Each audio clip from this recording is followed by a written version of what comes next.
Добрый день, уважаемые участники семинара тренинга «Культура коммуникации и управления эмоциями в случае сталкинга».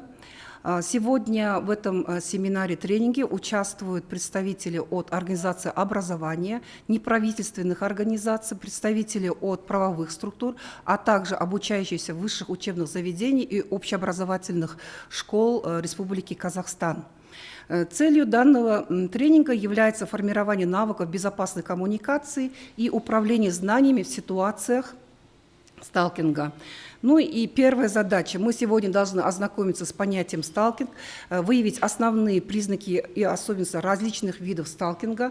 Также мы сегодня ознакомимся с базовыми навыками выстраивания именно своих личных границ, сформировать навыки эмоциональной саморегуляции и отработать безопасные стратегии поведения и обращения к нужным инстанциям для того, чтобы получить квалифицированную помощь. Как вы поняли, тренинг будет проводиться в интерактивном формате, и, соответственно, мы должны обращаться друг к другу по имени. Меня зовут Айгуль Игеновна, я доктор PhD, представляю Казахский национальный педагогический университет имени Абая и специализируюсь в области педагогики и психологии социальной педагогики. Вы тоже, согласно требованиям тренинга, должны при ответе представиться. Также у нас, значит, в рамках проведения тренинга должны быть соблюдены следующие правила. Это добровольное участие, уважение личности отвечающего и право не делиться личным. То есть мы говорим от третьего лица, если вы хотите поделиться каким-то опытом. Таким образом, что такое сталкинг? Когда вы слышите это слово, какие ассоциации у вас возникают, образы и какие впечатления вы можете сейчас поделиться?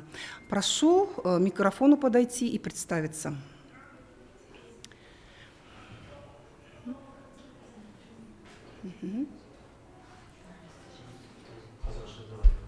Қазақша айта берсем болады ма? Қазақша айтуға болады. Өйткені бүгінгі біздің тренингке жиналып отырған аудитория полиязычная группа болып саналады. Қазақ тілінде де, орыс тілінде де сөйлеуге рұқсат. Менің есімім Алихан. Мен Алмаю университетінде оқимын. Бірінші курс студентімін. Осы сталкинг бойынша айтатыным, көп адамдар айтып жатады, сталкингке түсіп жатады. Одан құтылу жолын іздейді, бірақ көбісі құтыла алмай жатады. Одан құтылу жолы мысалға айтуға болады. Айтатын адамдарға айту, мысалға полиция қызметкерлеріне, немесе ата-аналарға, өзіне үлкен кісілерге, жауапты адамдарға айтуға болады. Жақсы. Өз басыңызда осындай жағдай болды ма? Мен басында бұндай жағдай болмады, бірақ кейбір таныстарымның арасында болды. Сіздің естуінше немесе сол жағдайда сіз куә болдыңыз ба? Негізі куә болмадым, бірақ естідім. Жақсы, басқа пікірлер бар ма? Сталкинг туралы не айта аласыздар? Рахмет, орныңызға отырыңыз.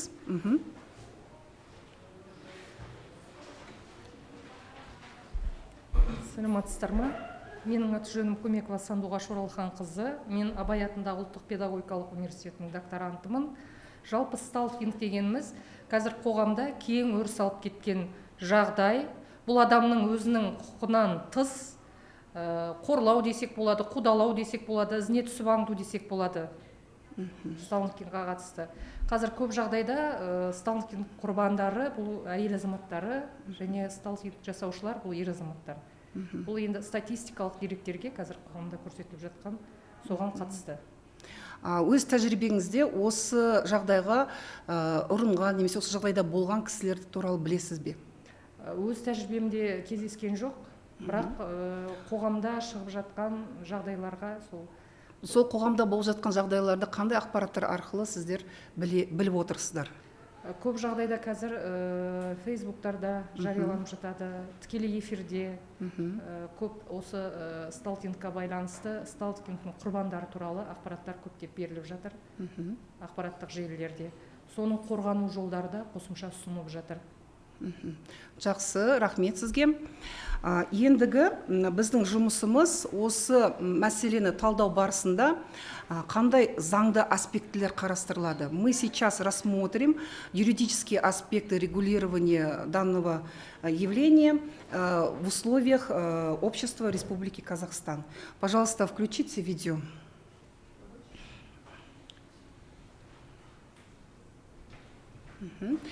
Информация будет сначала на русском языке, далее мы послушаем информацию на казахском языке. Уголовный кодекс Казахстана дополнен новой статьей, которая вводит уголовную ответственность за сталкинг. Что такое сталкинг?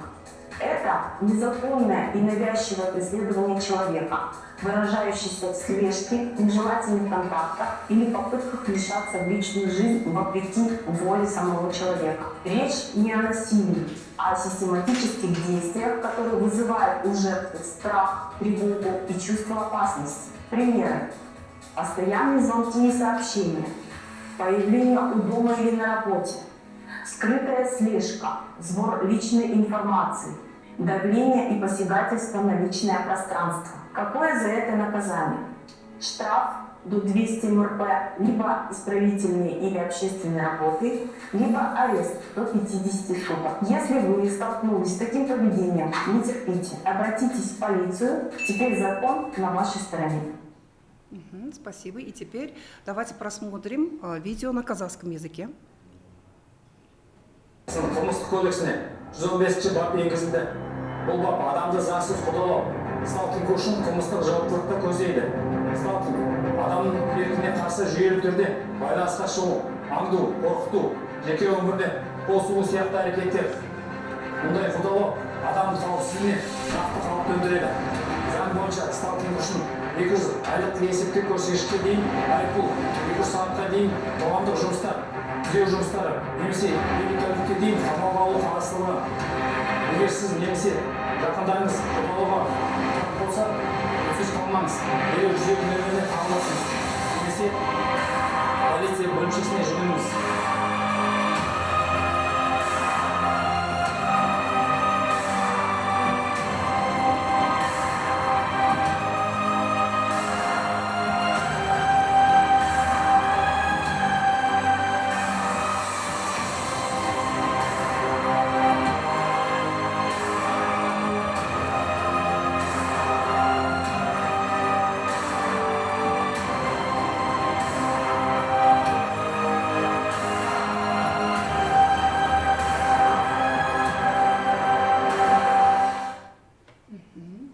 Вот и просмотрели два видео на русском и казахском языке, и мы заметили, что введена статья 115.1 в Уголовный кодекс Республики Казахстан, который будет регулировать решение данных проблем в нашем обществе.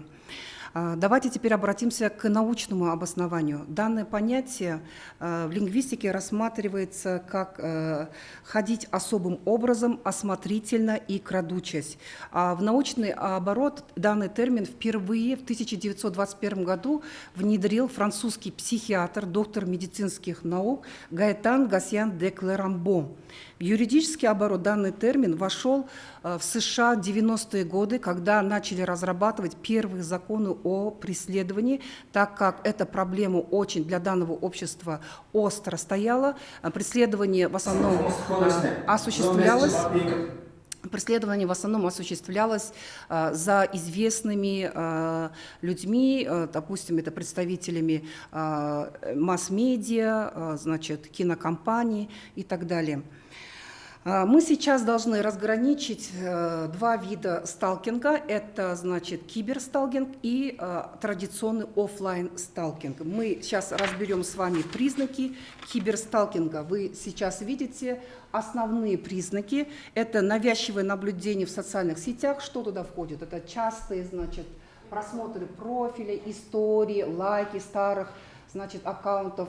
Дальше это нежелательные контакты, визиты, звонки, подарки без согласия, слежка через третьих лиц, допустим, через родственников, друзей, соседей, знакомых. И, конечно же, контроль и запугивание, чтобы оказывать контроль и доминирование за жертвой с целью достижения своих целей. Это значит у нас оффлайн сталкинг.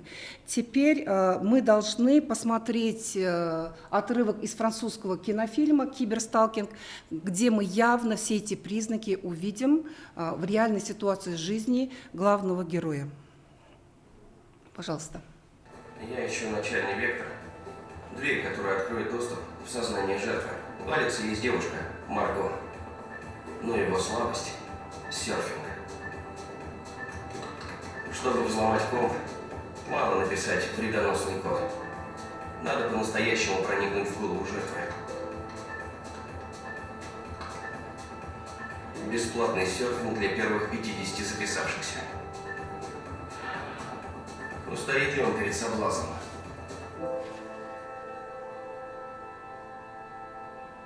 Он перейдет по ссылке через 5, 4, 3, 2, 1.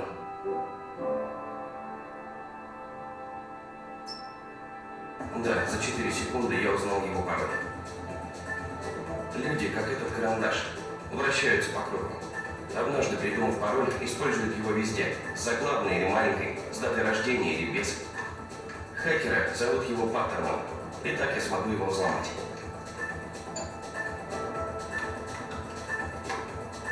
Yes. Как я и говорил, вторичный вектор. Движение в сторону. Я открыл дверь и теперь вхожу. Спасибо. Таким образом, мы с вами ознакомились с особенностями киберсталкинга. В оффлайн-сталкинге все происходит непосредственно. Это значит слежка через третьих лиц, я вам обозначила, это попытки получить информацию. Да? И здесь мы должны отметить важный такой момент, что чаще всего сталкер, допустим, если девушка находится в кафе, он заранее уже знает через киберсталкинство, где она будет находиться и будет присутствовать в этом же кафе в это же время и именно демонстративно показывать свое присутствие. Естественно, это вызывает у жертвы очень сильнейший стресс. Как мы должны поступать в этих случаях во время и киберсталкинга, когда мы часто получаем в мессенджерах эти сообщения, да? Часто мы что делаем? Мы свои аккаунты закрываем, создаем новые аккаунты, и вот эти преследователи, они создают новые аккаунты, представляются по-другому, и все это на круги своя повторяется. И почему это повторяется, мы сейчас все эти причины с вами разберем. И я бы хотела сказать, для того, чтобы решать эти проблемы, существует в обществе два механизма. Это защитные предписания и запрет на приближение. Пожалуйста, следующий слайд. Как эти два механизма работают? Давайте разберем. Защитное предписание выдается полиции до возбуждения уголовного дела по факту обращения.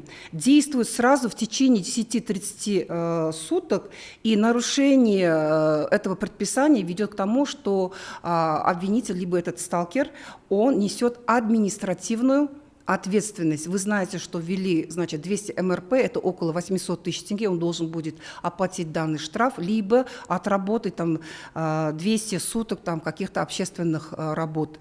Вот. Ну и существует второй механизм, это запрет на приближение, назначается следствием судьей после возбуждения уголовного дела.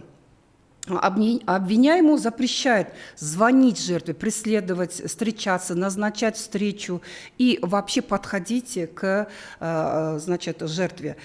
Если он все эти предписания и запреты нарушает, за такое нарушение ужесточение меры пресечения вплоть до ареста. И вы знаете, что данная статья уже начала работать, и все эти ситуации касательно сталкинга мы наблюдаем в нашем казахстанском обществе. Последняя ситуация, которая произошла в Южно-Казахстанской области, является явным показателем данного явления в нашей республике. Сейчас мы с вами теперь должны в рамках тренинга отработать основные навыки. Как же все-таки выявить этих сталкеров? Существуют разные причины сталкинга. Их, если в классификации всех разбирать, то у нас сейчас этой сессии недостаточно. Мы ограничены во времени, поэтому вкратце разберем только несколько групп. Это эмоциональные. Суть заключается в том, что сталкер переживает утрату, неразделенную любовь, и он не согласен с отказом. Как же здесь функция сталкинга проявляется с точки зрения психологии?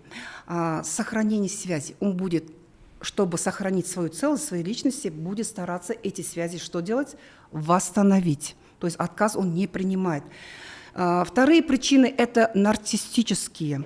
То есть когда сталкер переживает нарциссическую травму. Это люди, которые не принимают отказа. То есть у них очень завышенная неадекватная самооценка, и удара по его самооценке моментально, импульсивно, в виде сталкинга проявляется как восстановление самооценки. То есть он будет планировать все, что сделать, чтобы свою личность реабилитировать перед этой жертвой и другой общественностью.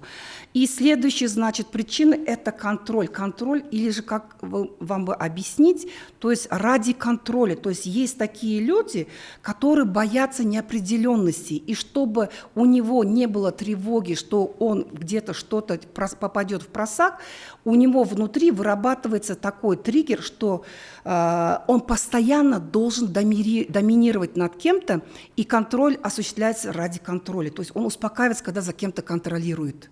Вот, и такой образ, как паттерн поведения, у него вырабатывается уже, даже можно сказать, в семье, то есть в самом первом социальном институте социализации. Следующие причины – это когнитивные причины, то есть мы здесь наблюдаем искажение мышления. Что это означает? Сталкер думает таким образом: она на самом деле хочет, но скрывает. Без нее моя жизнь невозможна, она делает это специально, чтобы причинить мне боль. Дело в том, когда вы контактируете со сталкером, а вы не знаете, что он сталкер, да, он ждет эмоционального отклика. Что такое эмоциональный отклик? Ваше эмоциональное реагирование на его контакты. Это как раз-таки тот призыв к вторжению в ваши личные границы. Он это и ждет. Поэтому что он здесь делает? Он пытается рационализировать свое поведение, он выстраивает план, как с вами находить новые контакты. В соответствии, значит, изучения психологической науки существуют различные акцентуации характера и личностные проблемы, и мы замечаем, что в людях есть такие, значит, проблемы, как страх покинутости, ОКР, допустим, пограничное состояние личности, да, тревожное состояние личности, данные психические расстройства тоже являются риском для развития сталкинга. Мы же не знаем, насколько этот человек здоров в психологическом плане. Да? И вот для того, чтобы регулировать свою тревогу, данные личности ищут себе объект для того, чтобы восполнить свою как бы именно психологическую целостность. Это как объект для восполнения и понимания своей сущности. И есть, значит, такие причины, как социальные причины, то есть нормализация в культуре, то есть когда в конкретном обществе, допустим, преследование или настойчивость по отношению к девушке или конкретному человеку проявляется как проявление настоящей любви, и это принимается за нормы, то сталкеру мы развязываем руки, и он все эти запреты, можно сказать, в прямом смысле перешагивает, и социальные нормы для него не действуют. Почему? Потому что сталкеры, они больше действуют импульсивно. И вы знаете по теории Зигмунда Фрейда, что личность – это структурированная личность, она состоит из «ид», «оно», которое контролируется, пытается контролировать это «оно», наши бессознательные попытки действия, да, именно эго, да, сознанием и суперэго. И в связи с этим у них возникают проблемы. И они эту целостность, или, так скажем, внутриличностный конфликт внутри своей личности хотят решить через контакты с различными жертвами. Но связь с психическими расстройствами, они обозначены в научной статистике, в психологии. Есть, значит, конкретные примеры, что именно люди с ОКР. Что такое ОКР? Это обсессивно-компульсивное расстройство. Обсессии. Обсессии, они представляют, значит, в переводе означают навязчивые мысли. Но если навязчивые мысли уже имеют негативный характер и связаны с конкретной личностью, то они потом дальше сопровождаются компульсиями. Что такое компульсия? Это импульсивные действия согласно этим мыслям. То есть человек живет этими мыслями и уже действует, и компульсии, они повторяются системно. То есть это такое заболевание. А почему он повторяет эти действия постоянно? Потому что он перепроверяет свои мысли в реальности. Они могут быть нереальными. То есть это в его психической внутренней жизни происходит. И поэтому мы должны защищать жертвы даже от таких личностей, у которых есть проблемы. Но это не факт, что люди, имеющие пограничные расстройства либо ОКР, являются сталкингами, но они как пример тоже рассматриваются. И вот я приведу один пример из сессии, значит, психологов.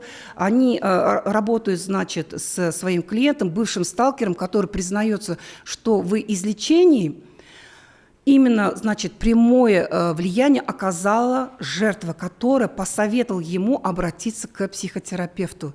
И он потом эту жертву благодарит за то, что она посоветовала обратиться к психотерапевту. Он прошел курс лечения и, соответственно, потом построил свою семью, нормальные отношения и как полноценный гражданин своего общества живет своей счастливой жизнью. То есть мы должны учитывать все эти причины при работе или при встрече с такими личностями.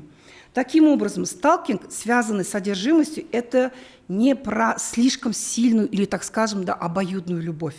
Это что? Это нарушение границы личности, это несоответствие реальности, и поэтому человек не может остановиться. Это является его психологической проблемой, и мы это должны понимать. И это не означает развитие романтики. Давайте теперь мы с вами эту границу разведем.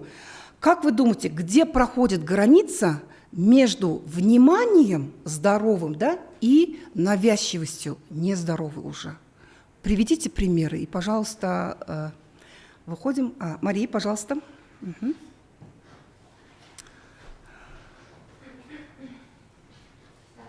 Меня зовут Мария, я учащаяся ЮАБ, второй курс. И я считаю, что есть все-таки весомая грань между навязчивостью и взаимной любовью или взаимной симпатией, так как пониманием, да? Да, потому что часто многие люди романтизируют вот этот образ, как будто мужчина должен добиться женщину, должен так или иначе принудить ее к контакту, потому что женщина, она как вот объект, который надо добиться. Но я полностью с этим не согласна, так как в современном мире должна быть взаимность. То есть там, где девушка прямо говорит «да» или «нет», если человек говорит «нет», это будет «нет». Оно не должно романтизироваться или преобразовываться в что-то наподобие «она не хочет, но она не скажет», или наоборот «она хочет и не скажет». То есть нужно различать «да» и «нет». И многие люди этого не понимают из-за романтизации обществом, из-за того, что у нас долгое время в обществе нормализировалось вот это вот, ну как сказать... Как норма, да? Да. Утверждение с точки искажения восприятия данной нормы. Хорошо. Что вы еще добавите? Қазақша жауап беруге тырысамыз. Кім өз пікірімен бөліскісі келеді? Рахмет, спасибо. Где внимание здоровое, а где уже навязчивое преследование? Как это можно различить? Мы именно в этих понятиях должны провести границу, то есть различать их. Амина, пожалуйста, вы можете поделиться своим мнением?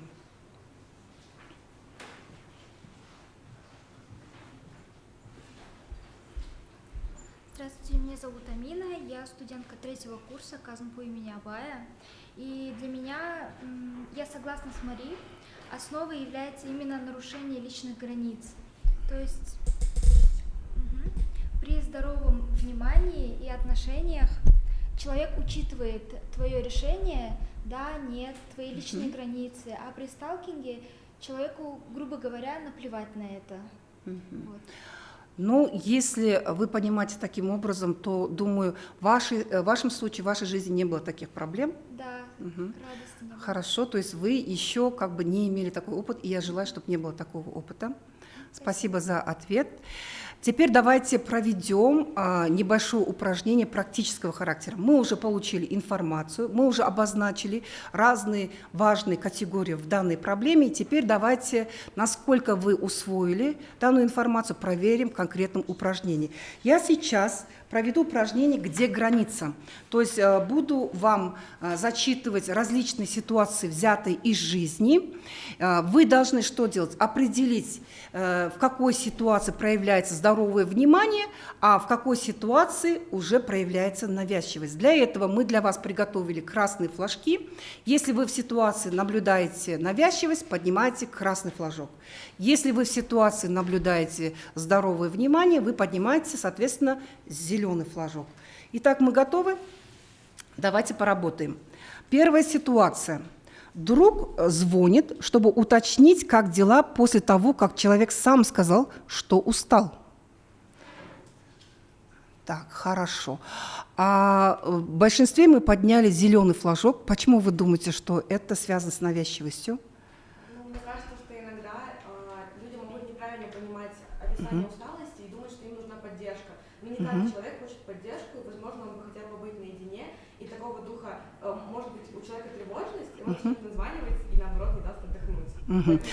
Ал сіз неге жасыл жалаушаны көтердіңіз? Өз пікіріңізді айтыңызшы. Менің есімім Бекзат, себебі ол жерде адам өзі шаршап тұрмын деп одан бұрын айтқан болатын, және де оның досы, яғни не үшін шаршап тұрсың деп сұрап жатыр, себебін білгісі келіп жатыр. Ол навязывать етіп қайта-қайта звондап жатқан жоқ, жазып жатқан жоқ.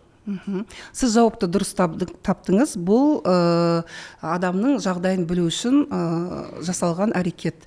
Жақсы. Следующая ситуация. Человек постоянно отслеживает, где находится другой через соцсети, даже без его ведома. Так, отлично, правильный ответ. Да, все подняли красные флажки. Следующая ситуация. Человек приходит в места, где другой бывает регулярно, чтобы случайно встретиться. Да, это признак сталкинга. Следующая ситуация. Человек читает чужие переписки или письма, чтобы понять, что другой думает или делает. Отлично, да, правильно, это тоже пример сталкинга. Знакомый спрашивает, как прошел отпуск после того, как человек сам упомянул о поездке. Да, это проявление внимания. Сосед предлагает помочь донести покупки, когда видит, что человеку тяжело. Да, это проявление внимания. Молодцы. Человек регулярно звонит и пишет, проверяя каждый шаг другого, даже без просьбы. Да, это проявление сталкинга. Человек собирает информацию о расписании другого, чтобы всегда быть рядом, даже если это нежелательно. Вот касательно этой ситуации я бы хотела, чтобы вы поделились своими мнениями. Иногда члены семьи тоже 24/7 находятся со своими родственниками. Как вы думаете, это что означает? Это забота о членах семьи или же все-таки это контроль? Контроль с какой целью? И какие могут быть мысли, связанные с этим контролем? Может ли вот это внимание перейти на уровень навязчивого поведения? Почему? Ответьте на этот вопрос. Мына жерге шығып жауап береміз. Сандуғаш өз пікірмен бөліскісі келеді. Енді қазіргі таңда осы сталкингке байланысты отбасылық жағдайды мысалға келтіргім келеді. Ер мен әйел адам, иә. Көп жағдайда ер адам әйел адамның құқығынан тыс өзін сол әйел адамның өмірінің қожайыны санағысы келеді, өзі бақылауда ұстағысы келеді барлығын. Бұл сталкинг деп ойлаймын, өйткені сталкинг ер мен әйелдің ортасында да болады көп жағдайда. Вы правильно ответили. Дело в том, что мы должны чувствовать вот эту тонкую грань, когда внимание становится неприятным и переходит на навязчивый уровень, потому что он часто проявляется как с недоверием. И это очень разрушает отношения между, так скажем, мужем и женой, или парнем, или девушкой в семейных отношениях. И мы должны согласиться, что иногда внимание переходит на уровень навязчивости и становится нездоровым преследованием. Спасибо за ответ. И давайте закончим наше упражнение. Следующая ситуация. Коллега напоминает о дедлайне, чтобы проект не затянулся после того, как человек просил об этом напоминании. Это что? Отлично, это внимание. И последняя ситуация. Человек оставляет заметки или сообщения везде, где другой бывает, чтобы не забывал о себе. То есть постоянно напоминает о себе. Это что? Это сталкинг, да. И чаще всего это происходит в киберсталкинге. Хорошо, теперь вам следующий вопрос. Вы очень замечательно справились с данным упражнением. Что вы скажете теперь, ответите на данный вопрос? Какие же все-таки признаки навязчивости вы замечаете? Давайте закрепим данное упражнение. Какие признаки навязчивости вы замечаете? Мария?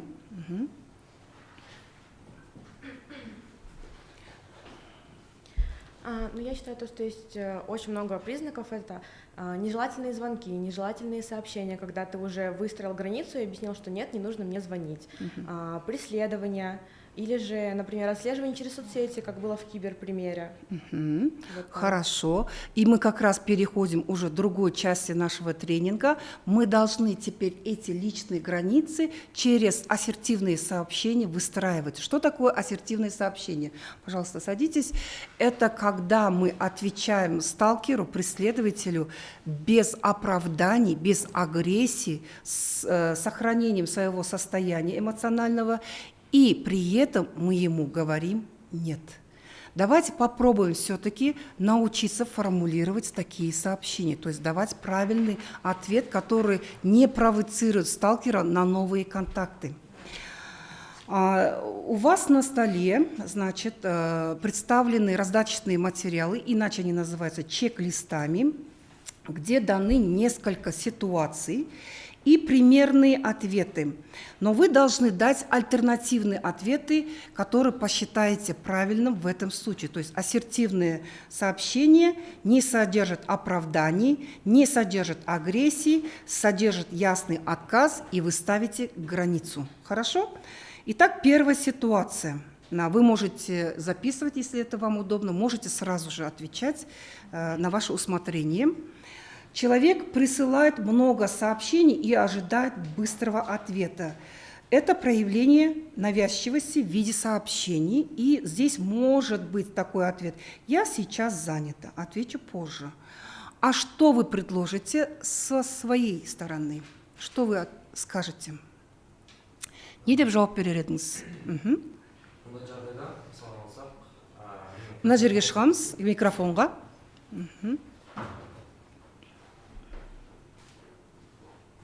Бұндай жағдайда мен қазір бос емеспін, немесе кішкене уақыттан кейін жауап бере аламын деп жауап беруге болады.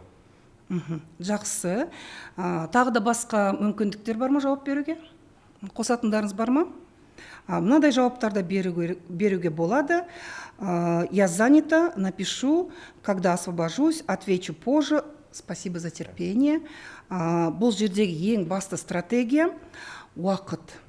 Осы фразаны біз қайталап шығуымыз керек, және уақытты ұту арқылы пауза табуымыз керек, бір кідіріс жасау керек. Не үшін? Жаңағы барлық перепискаларды документация жасау үшін, яғни оның барлығын біз тіркеп сақтап қоймыз керек. Егер де осындай жаңағы қудалау немесе аңду қайталатын болса, ол сіздерге полиция жаңағы органдарына барған кезінде факт ретінде қолдануға болады. Жақсы, рахмет сізге. Енді келесі ситуация. Давайте разберем следующую ситуацию и как бы вы ответили. Эта ситуация связана со слежкой. Человек отслеживает перемещение жертвы. Как бы вы с точки зрения ассертивного подхода ответили бы? Пожалуйста. Без оправданий, без агрессии. Но мы отвечаем нет.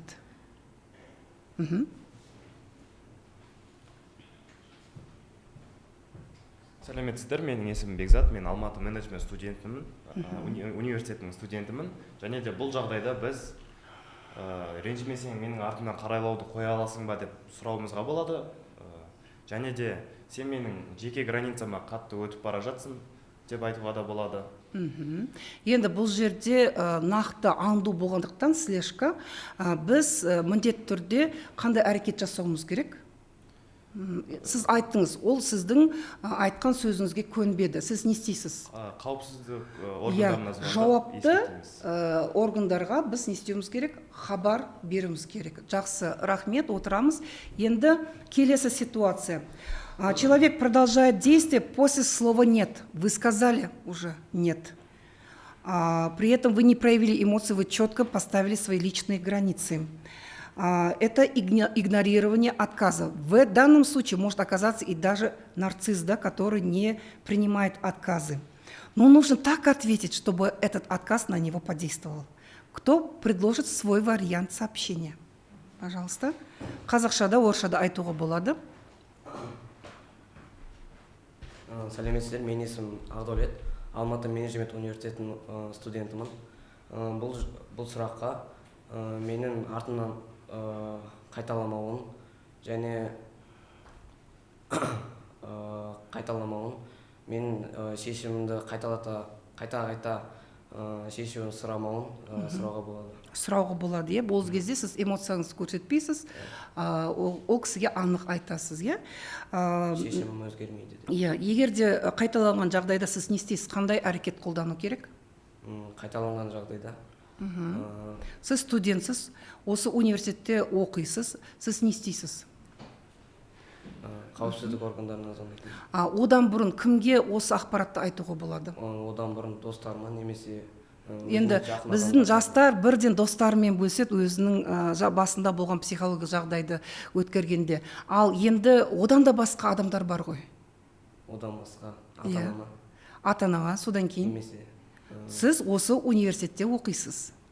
Немесе осы университеттің. Иә, осы университеттің әкімшілігі. Бұл жерде жастардың жағдайын ойлайтын және оларды қорғайтын мамандар бар. Кез келген университет жағдайында, мектеп жағдайында ондай мамандар бар. Рахмет. Ол кімдер? Психологтар және әлеуметтік жұмыскерлер, әлеуметтік педагогтар, эдвайзерлер, сосын тағы кімдер? Жалпы факультеттің басшылары, университеттің басшылары. Жақсы, рахмет сіздерге. Енді келесі ситуация. Человек переводит разговор в личную плоскость без согласия. Что делать? Человек переводит разговор в личную плоскость без вашего согласия. В таком случае я бы ответила бы, что предпочитаю не обсуждать свою личную жизнь.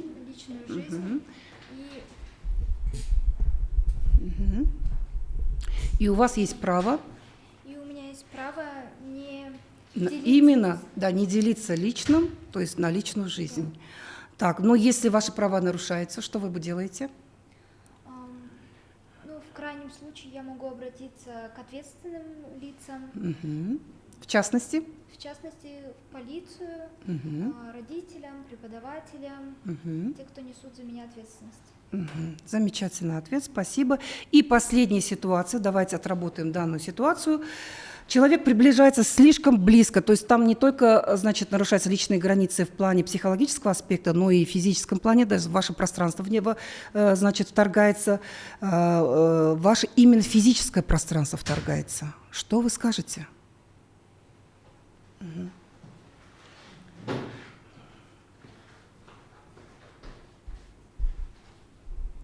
Я бы сказала то, что, пожалуйста, соблюдайте дистанцию и не приближайтесь настолько близко, мне неприятно. А вы знаете, с психологической точки зрения, какое расстояние вообще должно быть в физическом пространстве, в физической среде? Тут у нас присутствует психолог, может быть, вы поможете нам с этим ответом. Это установленная норма в обществе. Ага, вот физическое пространство, как сохранить в среде?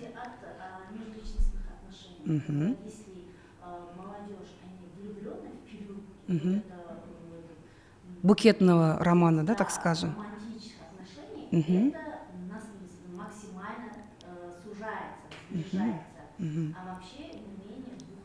Но если нет романтических отношений, это может быть студенческая группа, это может быть какой-то коллектив. 2 метра, да? 1,5-2 метра. Спасибо за ответ. Вы можете что-то добавить?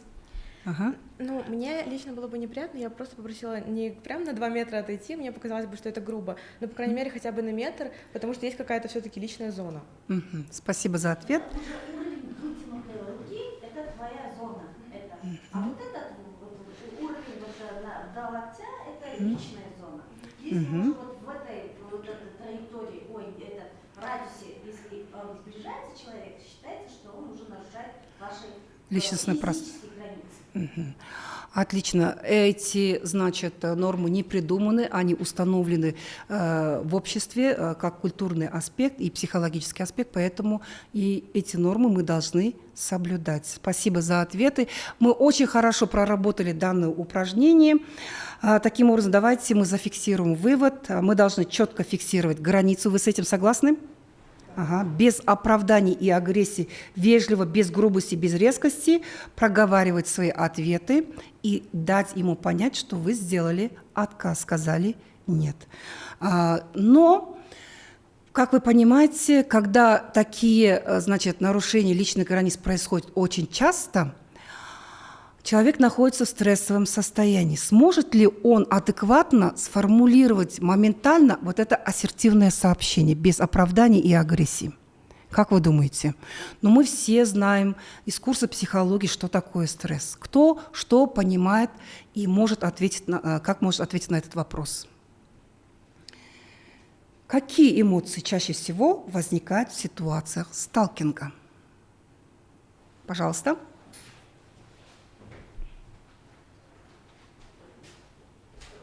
Сталкерлік кезінде көбінесе адамдар стресске түседі, депрессия, өз-өзіне мысалы көшеге шыға алмауы мүмкін, адамдармен сөйлеспей қалуы мүмкін. Қорқыныш болады, иә? Қорқыныш. Үрей. Үрей, сондай қорқыныштан адамдармен сөйлеспей қалуы мүмкін. Енді стресс жағдайда кез келген адам болады. Күніне нормада адам 7 стрессті бастан өткереді екен. Бірақ одан асып жатса, мысалы 10-11 стресс болатын болса, ол кәдімгідей созылмалы стресске айналады екен. Хронический стресс деген ұғым бар. Ол кезде адам психологтарға жүгіну керек. Енді хронический стрессті жүрген кезінде біз адекватты түрде жауап бере аламыз ба? Адекватты түрде стресс кезінде, депрессия кезінде жауап бере алмаймыз деп Иә. ойлаймыз. Сол жағдайға өзімізді жеткізбеу үшін біз не істеуіміз керек? Өз эмоциямызды басқаруымыз керек. Жаңағы сіз айтқан үрей, қорқыныш деген эмоцияларды басқару керек. Сіз өз тарапынан қалай басқарасыз? Упражнение істеп, тренировканы. Түрлі техникалар. Да, существует очень много инструментов управления стрессовым состоянием. Это тема следующей сессии. Но я бы все-таки хотела бы, чтобы вы поделились с базовыми знаниями по поводу того, как вы совладали со своим стрессом или там управляете своим эмоциональным состоянием в конкретных ситуациях. Спасибо. Кто следующий ответит? Пожалуйста, поделитесь со своим мнением. Базовые навыки. Какие моментальные, как палочки, выручалочки, или там как мы зазубрили же таблицу упражнений умножения в детстве, вот точно так же, чтобы оно работало в вашей жизни.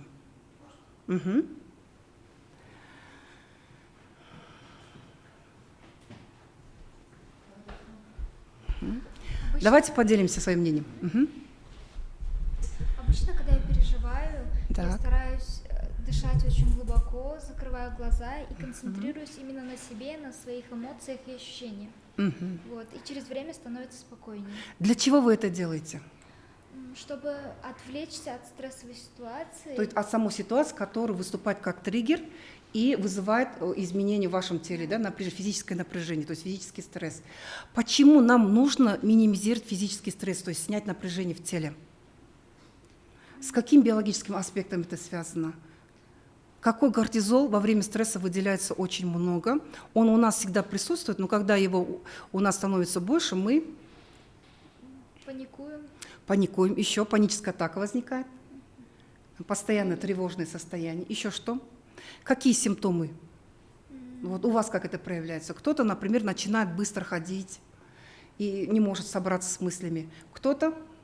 Ну, у меня обычно это именно, я не могу собраться с мыслями, я начинаю теряться, и в крайнем случае я как бы застываю на месте и не могу ничего не сказать, не сделать. То есть в данном состоянии вы сможете сталкеру ответить адекватно? Вряд ли. Вряд ли. Так, кто еще может поделиться своим опытом, когда вы пережили стресс, и это мешает вашей, так скажем, адекватной коммуникации, конструктивной коммуникации, не деструктивной, а именно конструктивной коммуникации. И, соответственно, этому выстроить свое поведение. Кім жауап береді? Сіз шығыңыз? Мария, вы можете после. Әрине, офлайн сталкинг кезінде өз эмоцияңды ішінде ұстап қалу ол өте қиын, және де нақты бір жауап бере алмайсың. Себебі өзіңде паника болады. Сол себепті ол сталкер деп тұрған адамға нақты бір өзіңнің точка қойып жауап бере алмайсың. Маған мына тірлігің ұнамайды деген секілді. Ал онлайн сталкинг болса жаңағыдай кибер сталкинг.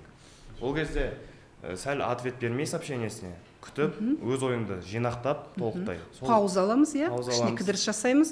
Сіз өзіңіз бойыңыздағы эмоцияны тану үшін, иә? Иә, содан кейін? Содан кейін асықпай өз жауабымызды нақты түрде сталкерге айтамыз. Эмоциясыз. Эмоциясыз. Жақсы. Жауапты қабылдаймыз ба? Ал, рахмет. Кімде басқа ой бар? Кто еще хочет поделиться со своим мнением? Спасибо за активное участие. И давайте теперь резюмируем. Таким образом, безопасная реакция должна исключать прямой контакт и предусматривать обращение за помощью при необходимости. Мы с вами рассмотрели базовые навыки в ситуациях сталкинга. И этих техник очень много, и у нас недостаточно времени для того, чтобы разобрать эти техники. Но сейчас мы должны сделать уже выводы, чтобы отработать наши поведенческие аспекты. Первое.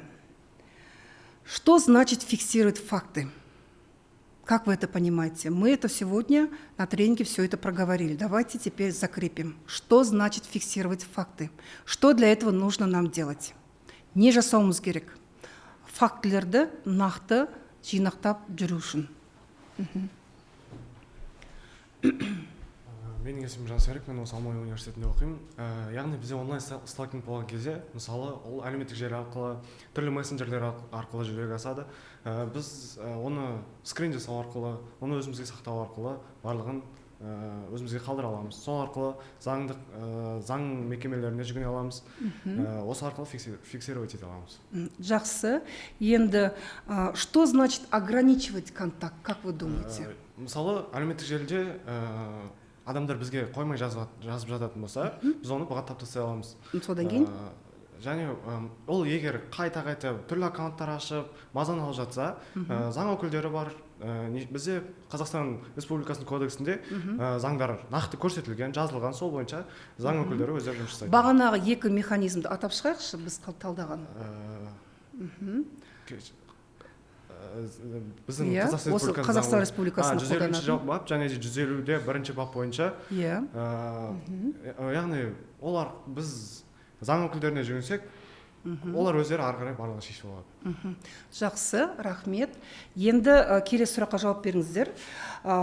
Нужно обратиться за поддержкой. Что вы сделаете? Куда вы обратитесь? Кімнің көмегіне жүгінесіз? Қайда хабар бересіз? Тағы да. Осы сұраққа жауап беріңізші.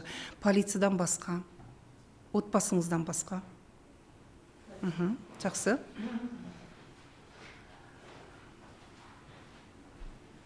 Жаңа айтылып өткендей, сенім қоғамы бар. Сенім қоғамына егер студент болсаңыз, студент мекеменің басшыларына деді, психологтарға деді, арнайы мамандар бар, осымен айналысатын. Сонымен қатар 115-ші бап жаңадан енгізілді Қазақстан Республикасының жаңа құқық қорғау несіне байланысты.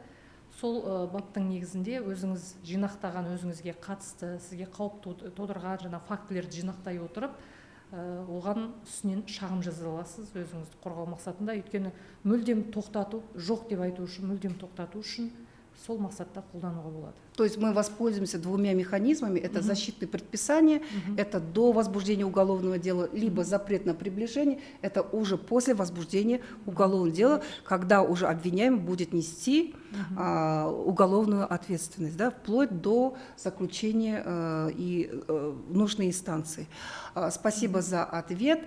И теперь следующий вопрос. Вот мы рассмотрели все эти психологические аспекты, да, и в вашем случае уже все эти ассертивные сообщения не работают.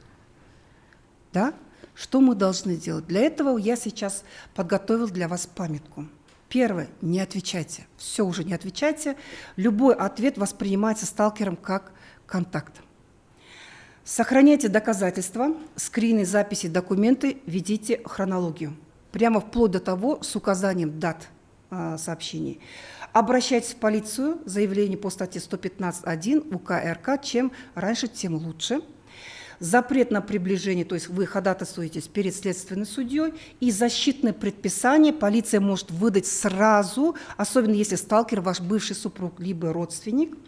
И при угрозе или, не дай Боже, при возникновении уже факта насилия, вы сразу же звоните по номеру 102. И существуют еще различные, значит, общественные организации, которые оказывают психологическую помощь. Это можно позвонить на 105. Спасибо за внимание.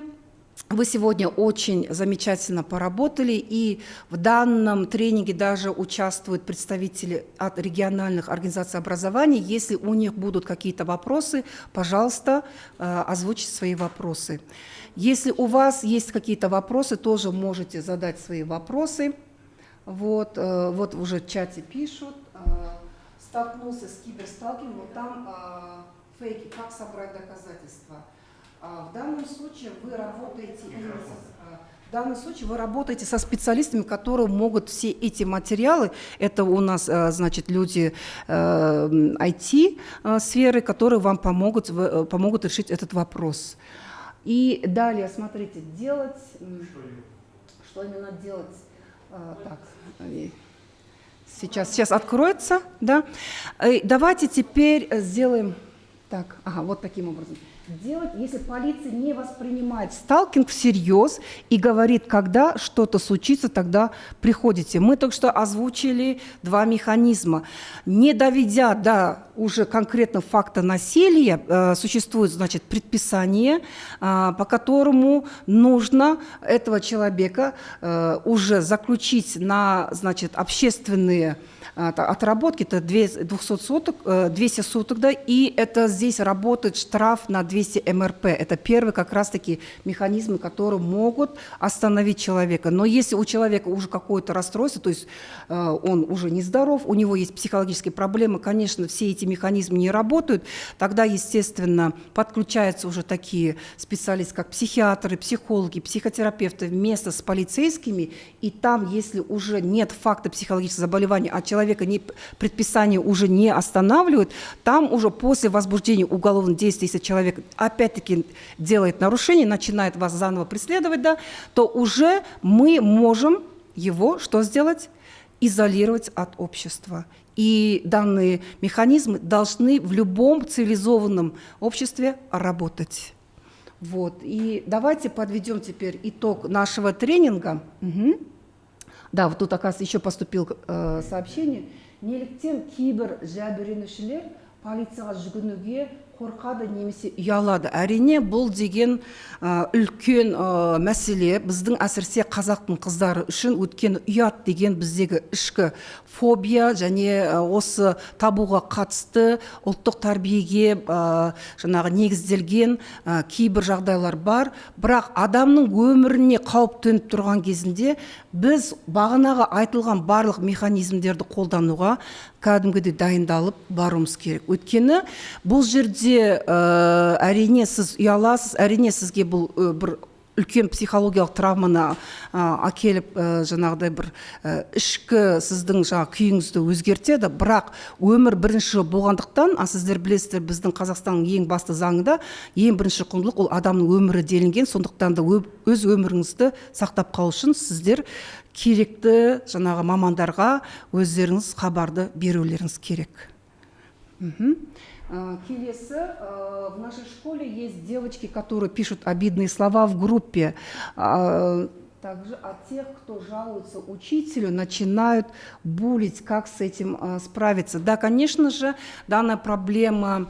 И я, например, представитель, значит, школ советского периода развития Казахстана, и в то время буллинги были, хотя вот на таком уровне общественного анализа не выносился данный вопрос. Но сейчас у вас созданы все условия для того, чтобы вы могли откровенно об этом говорить. В вашей школе работают психологи, социальные педагоги, в конце концов классные руководители, которые согласно закону образования должны сохранять в школе здоровую психологическую атмосферу и в этом контексте работать с вами. Но буллинги, они были и будут, и вы должны с этим бороться, не просто проговаривать и сообщать об этом, а вообще уметь развивать свою психологическую культуру, получать новые психологические знания, чтобы защитить себя. Спасибо за ваши вопросы. Есть еще какие-то вопросы? Если нет вопросов, давайте подведем итог. Итак, рефлексии нашего тренинга. Участвуя в данном тренинге, какой для себя вы вывод сделали? Можете в виде цитат, в виде каких-то мудрых пословиц, либо умозаключений сформулировать ваше заключение. Пожалуйста, поделитесь. Мгм. В виде цитат, в виде пословиц, можно сказать. Или вы можете просто умозаключение сделать. С каким мнением вы и умозаключением уходите с нашего тренинга? Пожалуйста, кто поделится? Орысшада қазақша жауап береміз.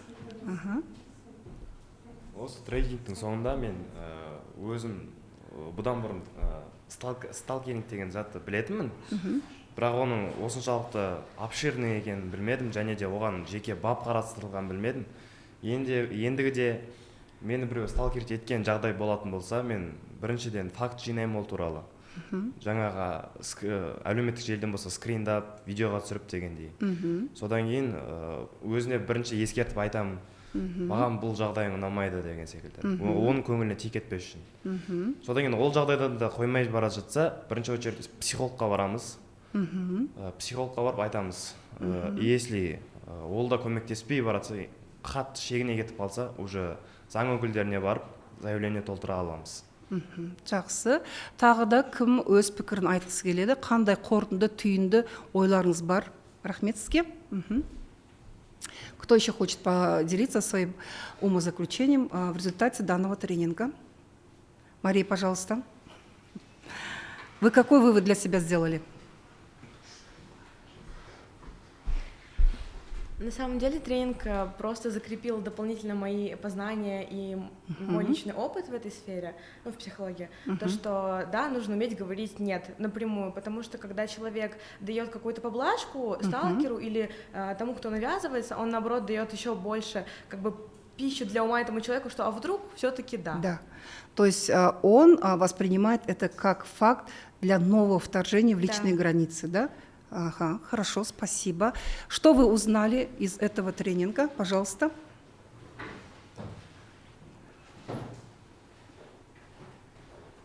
Бұл тренингтен түсінгенім, егер де адамға мысалға ответ берсең, ответ қайтарсаң, ол бұны я дегендей қабылдап, одан сайын өзінің несін көтеру мүмкін да. Одан сайын внимание көбірек жіберіп, көбірек ответ беріп, көбірек хабарласып, сондай жағдайлар болуы мүмкін. Өзін сол жағдайды туғызасын, ары қарай сондай аңдуды тоқтатпай өзінің әрекетін ұйымдастыруға. Рахмет, бұл сіздің жауабыңыз. Сонымен бүгінгі біздің тренингіміз аяқталды. Біз біраз ақпарат алдық, және де сол ақпаратты практикалық тапсырмалар арқылы бекітіп, өз пікірімізді тұжырымдап, осы сталкинг туралы қоғамымыздағы болып жатқан келеңсіз жағдайдың алдын алудың біраз жұмыстарын талқылап шықтық. Вам огромное спасибо за активное участие. Вы действительно поделились своим опытом, не касаясь своей личной жизни. Для чего? Для того, что вы являетесь рабочей группой, и слушая вас, другие представители Республики Казахстан уже в онлайн-режиме получают для себя ответы на многие вопросы, которые возникают даже когда мы остаемся один на один. Если мы не обращаемся к психологам и нужным профессиональным специалистам, хотя бы у нас есть родные, которые могут понять и вам помочь обратиться в нужные инстанции. Спасибо за внимание. Огромное-огромное спасибо за активное участие.